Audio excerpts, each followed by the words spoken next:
Oke, Uni, Mhm. eee, dalam apa ya, mencari pasangan, dalam kita mau apa ya, menjalin sebuah hubungan itu kan Mhm. penting yang namanya katanya kecocokan, ya Mhm. dong? Mhm. Ya kan, biar ya kita cocok biar kita bisa jalan ke depannya enak gitu. Jadi misalkan kalau kan gini nih, saya orangnya yang emosian, saya berarti harus mencari pasangan yang sabar, biar bisa saling melengkapi. Atau misalkan saya orangnya boros, jadi Cari saya orang harus yang rajin nabung gitu. iya kan, karena ada dua hal yang berbeda ini, jadi bisa saling melengkapi, baru dia klop, dia cocok gitu, bener nggak konsepnya yang kayak gitu?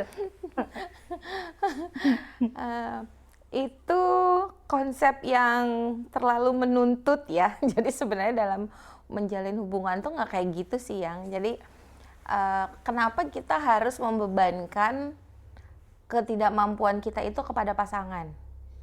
Kenapa kita harus menuntut pasangan yang eh, lebih ya dalam hal apapun gitu. Jadi kalau misalnya ya udah, gue kan orangnya pemarah, gue cari orang yang sabar dong, katanya gitu kan ya. Kan gitu kan berarti kalau contohnya kayak Iya yang ya, itu kan. Jadi kenapa ketidakmampuan kita dalam meregulasi emosi harus kita bebankan kepada pasangan? So, gue yang temperamental, lu harus nenangin gue dong setiap kita berantem. Kan kesian pasangannya. ya daripada yang emosian sama emosian, ntar berantem mulu, nggak ada yang mau sabar gimana? Nggak gitu. Nggak gitu. Jadi, Dalam hubungan itu, kita itu harus saling yang namanya bertumbuh.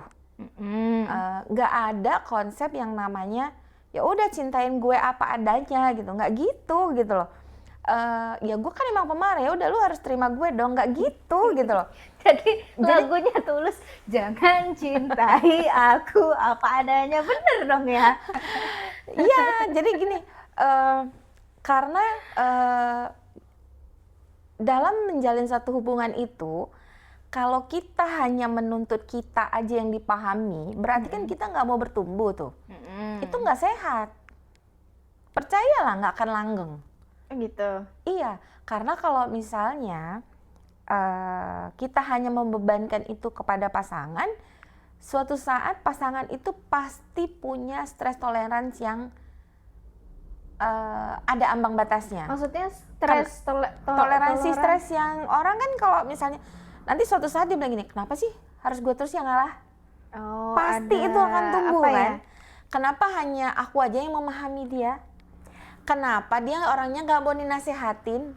Kenapa harusnya aku terus yang menuruti apa maunya dia? Kan begitu tuh dalam hubungan nanti. Otomatis akan ada satu masanya nanti di mana orang pasti akan berada pada ambang batasnya gitu loh. Itu yang sering menghancurkan. Karena apa, merasa dulu kamu baik-baik aja sama aku, dulu kamu ngerti gimana aku, kok sekarang enggak gitu. Kita karena selalu memberikan tuntutan kepada pasangan yang mengerti akan kita.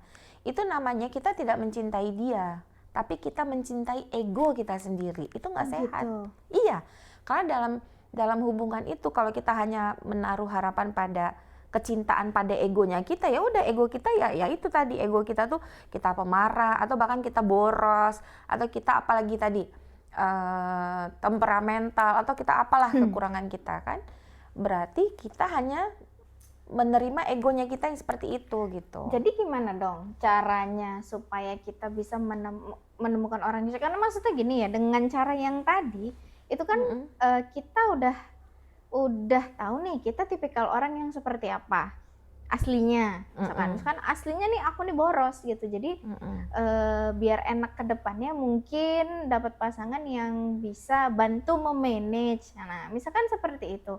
Jadi kalau misalkan enggak begitu konsepnya, jadi gimana caranya biar kita Dianya dapat harus yang cocok? menyadari kekurangan dia dan siap-siap memperbaiki.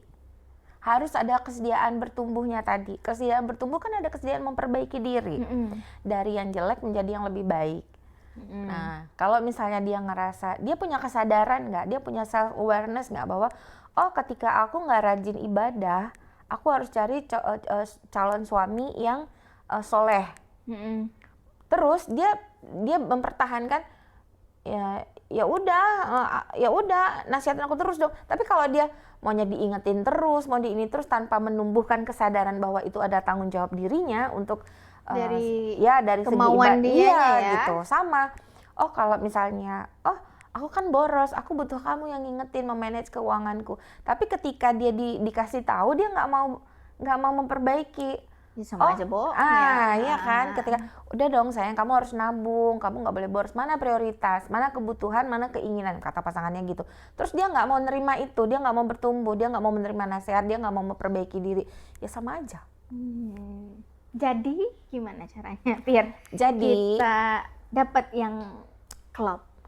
Membangun suatu hubungan itu, makanya anak-anak sekarang tuh ya udah yang penting cinta aja, udah jalan deh ke sana sesama cinta dulu. Makan cinta ya. Makan cinta. Emang lu kenyang makan cinta. Jadi nggak gitu. Membangun suatu hubungan itu yang penting adalah pondasinya. Pondasi gimana tuh maksudnya? Rumah tanpa pondasi yang kuat dia roboh kan. Nah begitu juga dalam suatu hubungan. Jadi membangun hubungan itu yang penting pondasinya kuat. Kalau pondasinya kuat, apa itu pondasinya yang dibutuhkan? Contohnya gimana tuh? Pondasi? Satu adalah kepercayaan. Oke, kepercayaan. Trust ya. Trust itu bukan hanya sekedar kamu percaya nggak sama aku? Berarti kita nggak ada rahasia nih.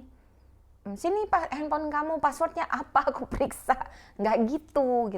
Atau gini, setiap nelfon gimana? Bohong nggak? Bener nggak gitu? Jangan begitu konsepnya. Jadi kalau trust itu kamu tetap percaya sama dia meskipun dia nggak ada di samping kamu gitu loh. Itu trust. Kamu akan tetap aman, kamu akan tetap nyaman meskipun dia itu nggak ada mengutarakan aku lagi di sini ya, ini Sherlockku, nggak gitu loh. Bukti pap gitu, kirim foto ini ya buktinya. Kan anak-anak sekarang begitu kan, mau nggak mau tahu pokoknya kamu lagi di mana, pap dong, gitu kan ya. Terus cekrek, aku lagi sini sama sini, nggak gitu. Jadi ketika aku lagi di sini, ya udah kita percaya gitu loh. Itu trust. Jadi percaya itu bukan harus dengan mengecek, mau tahu password HP, terus membuka segala sesuatu yang sifatnya yang seperti tadi lah itu. Karena ya. Kan selama ini taunya biar dia percaya nih, aku kirim bukti gitu. Trust itu yang sehat itu adalah ya ketika kita menanamkan rasa saling percaya, itu trust. Jadi walaupun dia mau gimana ya, aku yakin dia nggak bakalan macem-macem. Nah itu trust sebenarnya. Yang kedua. Pertama trust. Kedua komitmen. Komitmen. Gimana nih kalau komitmen itu kita tuh kan dalam hubungan tuh selalu up and down ya. Kadang naik, kadang turun. Kadang lagi bucin-bucinnya, kadang lagi bete-betenya. Benar. Terus kalau kita berantem nih, kita nggak punya komitmen untuk saling menjaga, saling setia gitu ya, kembali kepada pasangan yang sama gitu.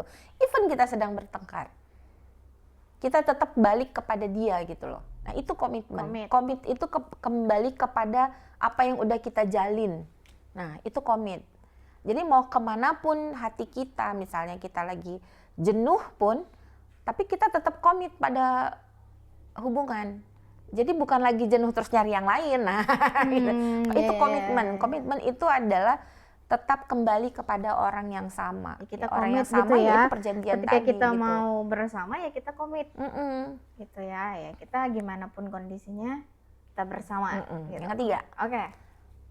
Tadi apa? Trust, komitmen. Satu lagi. Trust, komitmen. Satu lagi ini. Rasa bukan mengalah sih, tapi apa namanya ya? Apa? Compromise, you know? Kompromi. Iya. Jadi kompromi itu bukan hanya sekedar rasa mengalah gitu loh. Bukan ya udah deh daripada ribut gitu. Dalam hubungan tuh kalau kita hanya mengalah, daripada ya udahlah daripada ribut ngalah, Ujung-ujungnya capek sendiri nggak capek sih? sendiri kan. Nah, Tapi sebenarnya yang namanya kompromi itu adalah mencari jalan tengah oke. gitu loh. Jadi kalau yang tadi nih, Mm-mm. ya udah kamu kan udah tahu aku dari awalnya udah pemarah gitu. Kamu nggak usah sakit hati dong. Kamu nggak bisa gini dong.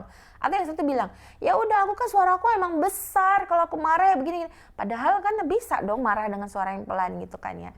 Jadi ketika orang nggak mau cari jalan tengah, nggak mau berkompromi gimana yang satu minta ini, yang satu minta ini, nggak mau cari jalan tengahnya ya susah gitu. Pondasi itu nggak akan kuat gitu loh. Berarti cari jalan tengahnya dengan cara kita ngobrol, diskusi, kesepakatan. Iya, ya itu.